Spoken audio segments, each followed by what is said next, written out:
Hours later, Uchina returned home early, hoping to surprise his wife. However, he never expected that he would be the one surprised.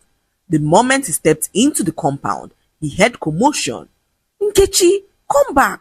Don't leave me! Come, let me love you!" He froze. That was Mma's voice. He dropped his briefcase and rushed inside the house, only to find a scene that nearly stopped his heart.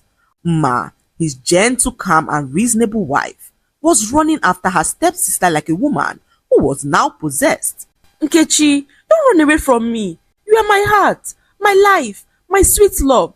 Mma shouted as she reached for her. Once upon a time, in the beautiful city of Enugu, lived a man whose name was Uchina, a man whose heart was sweeter than honey.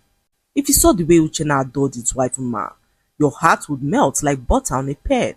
He loved her loudly, proudly, and without any limits. Their marriage was the kind that many envied, as people never believed that a man like Uchina still existed in the world. A man who once drove from Enugu to Lagos just because she sprained her ankle whilst rushing for a meeting she had in Lagos. Uchina loved his wife with everything that he had. He washed her feet every night before she slept and even ironed her clothes for work the next morning. Mma was the luckiest woman alive. She knew it. Her family knew it. Even neighbors knew that she was the woman covered in pure and overflowing love. Mma did not take Uchina's devotion for granted. She prayed for him every morning, asking God to protect and bless the works of his hands. Their home was so peaceful, warm, and full of laughter. The gentle moments that made marriage look like a soft place to land. But in the same home lived someone who could not stand their love. Her name was Nkechi, Mma's stepsister, who had come to stay with them for a few months after losing her job. However, 3 months stretched into 6, and 6 stretched into a year, and with each passing day, the bitterness in her heart grew deeper than roots. Many advised Mma to send her away. They could not understand why Mma allowed her stepsister to live with her, despite knowing how bitter and jealous she was of her. One day, Mma's friend came to visit her. Amara was the kind of woman who noticed everything, even things that were not her business to begin with. Her eyes always scanned people like an X-ray machine, as nothing ever escaped her.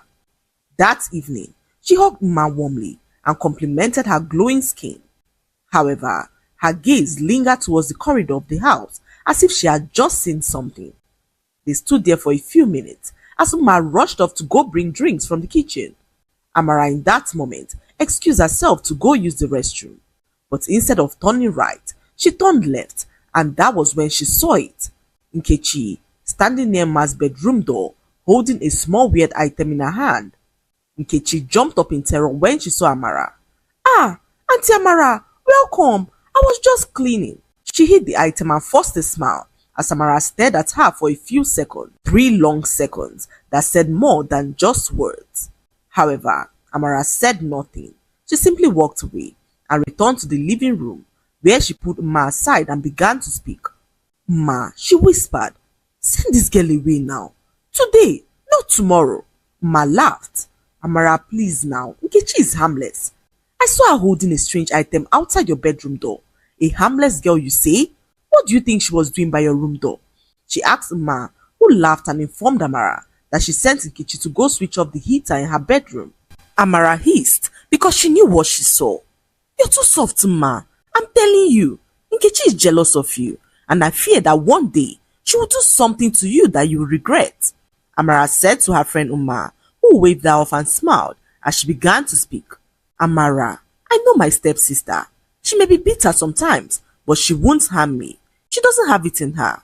Amara placed a hand on her wrist, trying to convince her that humans can be unpredictable at times, but Mma had her mind already made up. She didn't see Nkechi as a threat and decided to leave her in her home. Worried and restless, Amara decided to discuss her concerns with Mma's husband Uchina. She believed Mma was too blind, too soft-hearted to see the danger that she herself insisted was crawling inside that house. So, the next morning, she paid Uchina a visit at his office. Uchina welcomed her politely, offered her a drink, and adjusted his chair as she sat across from him and began to speak. "Uchina," she began, her voice trembling with urgency. I don't like the things I'm seeing in your house. Uchina frowned slightly and asked what she was talking about. What things, if I may ask? He asked Tamara, who continued to speak. That your sister-in-law Nkechi, she's doing something. I don't know what exactly, but her actions are suspicious. I caught her yesterday holding something strange outside your bedroom door. Uchina sat up straighter, his eyes wide in shock. What was she holding? He asked Tamara, who leaned forward and continued to speak. I won't lie you, Uchina, it looked like a charm. Small, round, like something fetish and evil. Uchina shook his head firmly. No now, Nkechi may be troublesome sometimes, but she can never do fetish things. Uchina, Amara cut in sharply. You of all people is saying this? Don't you read stories? Don't you watch the news? People who smile with you in the morning can harm you at night too. She lowered her voice dramatically as she continued to speak.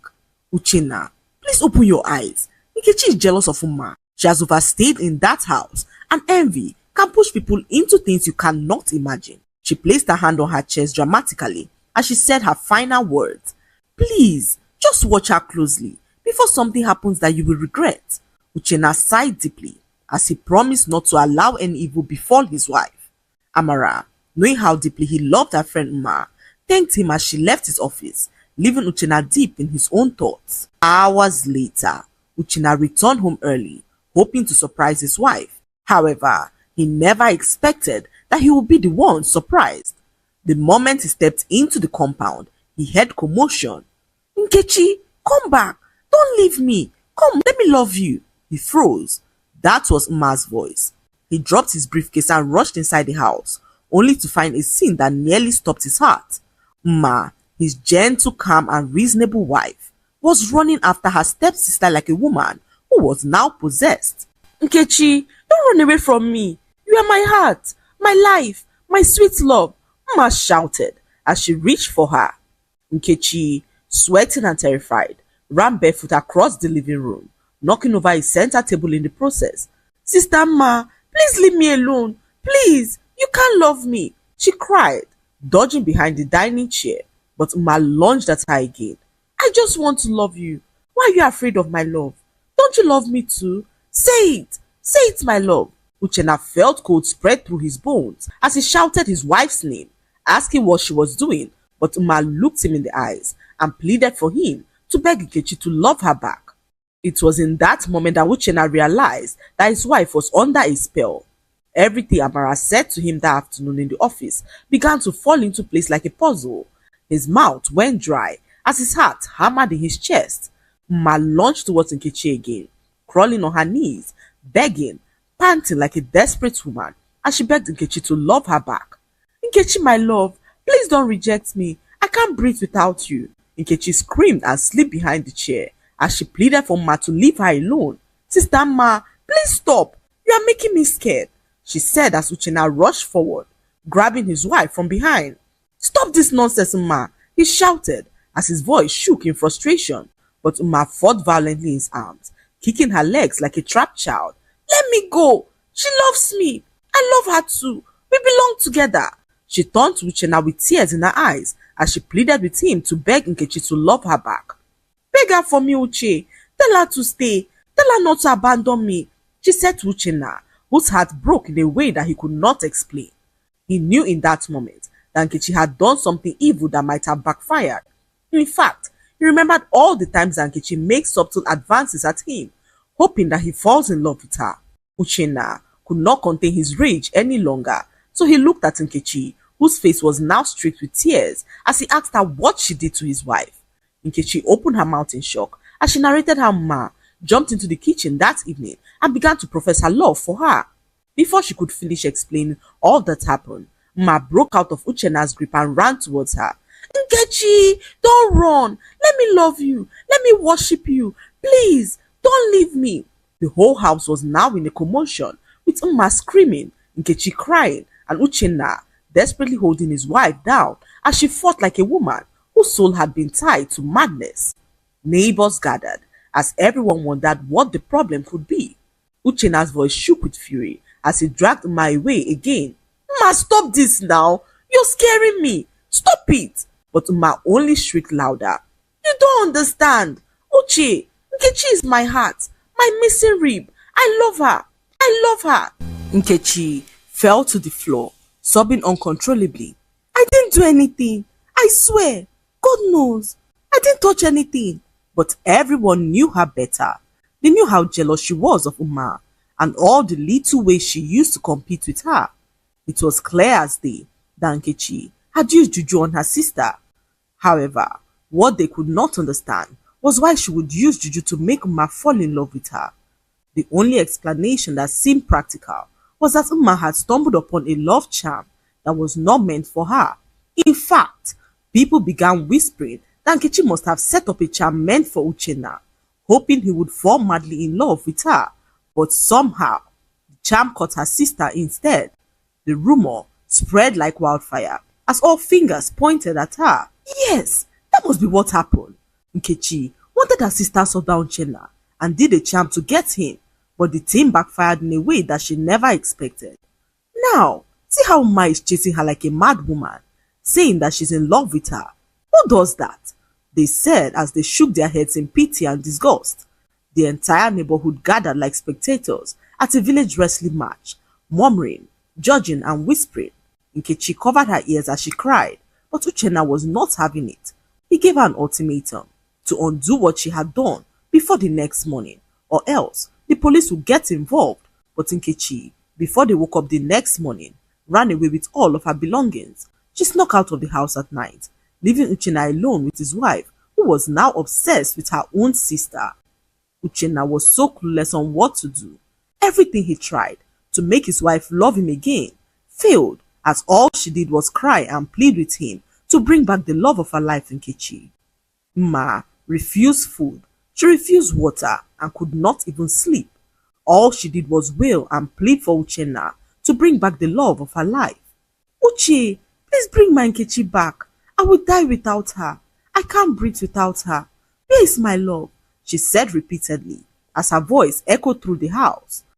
That night was the longest night for Uchenna, who did not know what to do.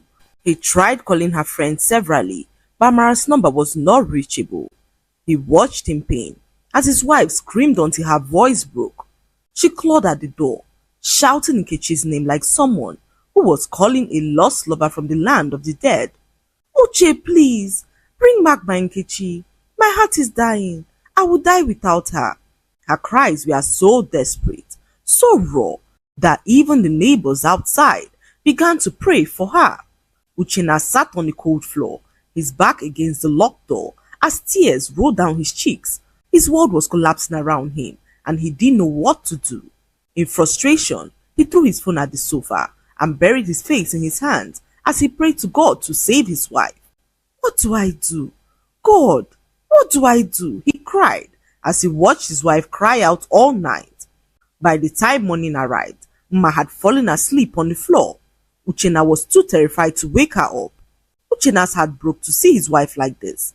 His gentle sunflower, his prayer warrior, his peace, now reduced to a shadow of herself.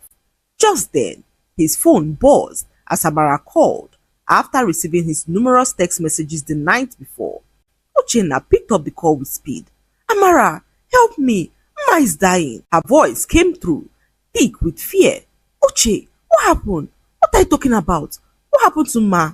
Uchenna did not even breathe between his words. He narrated the whole story to her as Amara told him to calm down. I'm coming. Don't panic. Just stay with her. I'll be on my way, Amara said as she hung up the call. Within minutes, she arrived at the house with a pastor and went straight to the room where Uma was locked. Uma was still on the floor, knees pulled to her chest, rocking back and forth like a child who had lost her mother in a crowded market. Jesus, Amara whispered, covering her mouth as the pastor stepped forward. He didn't touch Uma at first. He simply stared at her, tilting his head slightly, listening to what she was saying. After a long moment of silence, he exhaled and began to speak. This woman is under a very strong manipulation. Whoever did this to her was targeting someone else, but she fell into a trap unintentionally. Uchenna burst into tears as the pastor confirmed that her sister Nkechi was the one responsible for everything that had happened. Pastor, please, help us. I don't recognize my wife anymore. She's disappearing before my eyes. The pastor opened his Bible as he poured anointing oil on his hand and began to pray. He placed his palm gently on her head as he began to pray for her. Just as the anointing oil touched her scalp, Mma's body convulsed. Her eyes flew open as she lunged at the pastor and beat him hard on his wrist. Her teeth sank into his skin as the pastor let out a terrifying scream and did everything possible to break free. "Leave me!" he shouted as he tried to pull away, but Mma held on. Her jaw locked like a wild animal as Uchina and Amara froze in complete terror. The pastor finally broke free as he began to run out of the house in terror. Uchina pleaded with the pastor to stay. "Pastor, please, don't leave us. Please help her." But the pastor shook his head abruptly as he told them to find another pastor. He ran out of the house, leaving Amara and Uchina, who stood there stunned, breathless and shaking in complete fear as Uchina collapsed to his knees beside her, his whole body shaking as he felt helpless. His tears poured as he whispered for Mma to come back to him, but Mma continued to call out for Nkechi. Amara stood there sad to see that her greatest fear had now become a reality. She bursted out into tears to see her friend in such a horrifying state. Amara spent hours trying to speak to her friend, but Mma was no longer herself. All she wanted was Nkechi, who was nowhere to be found. Days passed, and pastor after pastor came into their home, but ran out screaming. Uchina was so exhausted. He missed his wife so much and prayed for her to regain her senses. He became a shadow of himself, always crying and doing things to remind Mma of the love that they once shared, but all that he did failed as Mma continued to call Nkechi the love of her life. Uchina was so heartbroken. His eyes were always red from crying as he barely slept, and through it all, her friend Amara never left. She stayed by her friend, caring for her, cooking and even cleaning up after her. Amara held Mma each time she screamed into the night, and every time Uchina felt like collapsing, Amara would always pat his shoulder and comfort him that everything will be fine. "Don't worry, Uche, we'll get through it. Your wife will be back," she said to him repeatedly as she became the rock in their home. Uchina was grateful that his wife had a friend like her. In fact, he told her one evening, "God will bless you, Amara. I don't know what I would have done without you." And Amara smiled and reminded him that Mma was like a sister to her. In fact, she owed her life to her. After Mma paid for her mother's surgery so many years ago, a surgery that saved her mother's life, so Amara was so grateful to help. One night, however, whilst Amara was in the kitchen preparing food for them to eat, Uchina, desperate to get his wife back, began to look for a photo of them, a picture taken on their wedding anniversary in front of a waterfall in Nsukka. He believed it might trigger something in her, remind her of who she truly loved. So, he searched the bedroom, the wardrobe, the drawers, but found nothing. Uchenna, desperate to find the picture, went into the living room, checking under the couch, cushions, behind the curtains, on top of the shelf. In the process, he accidentally knocked over Amara's handbag, which was resting on the edge of the sofa.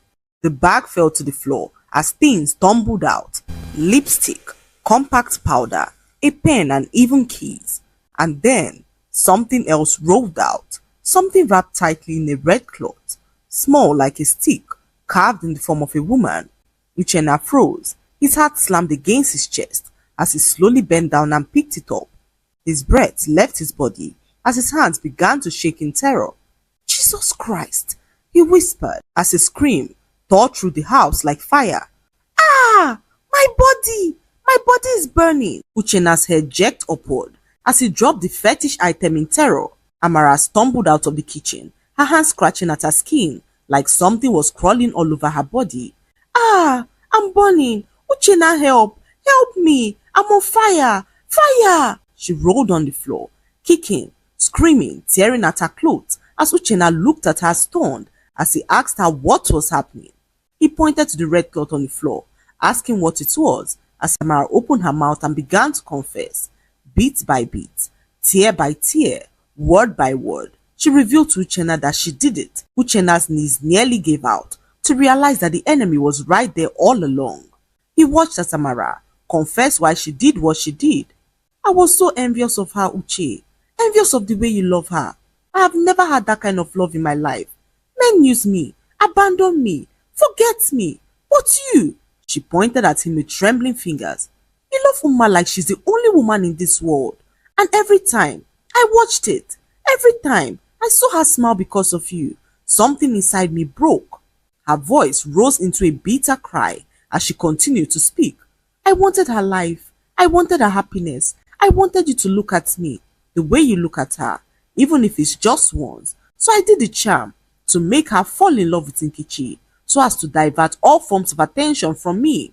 Then I planned to give you a love potion, but since your wife lost her mind, you refused to eat my food, frustrating all my efforts. All the pastors I invited into your home were fake.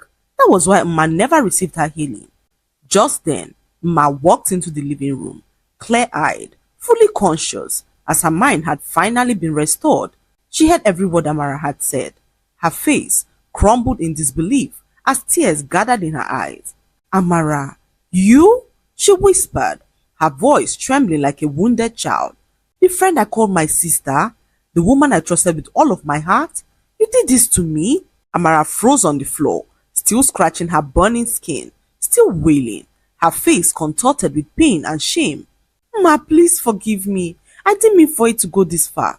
Enough! Ma's voice cracked like thunder as she told Amara that she had forgiven her.